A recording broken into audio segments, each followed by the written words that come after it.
কি নাম আপনার? আপনার নাম কি? আমার দিন ইসলাম। এই যে বাচ্চাদেরকে পানি খাওয়াচ্ছেন দেখলাম, এটা তো একটা মানবিক কাজ।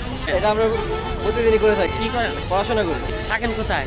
থাকি রায়েরবাগ। আমি ভিডিওটা কোন মাধ্যমে যোগাযোগ ছাড়লে কোনো আপত্তি আছে আপনার? না।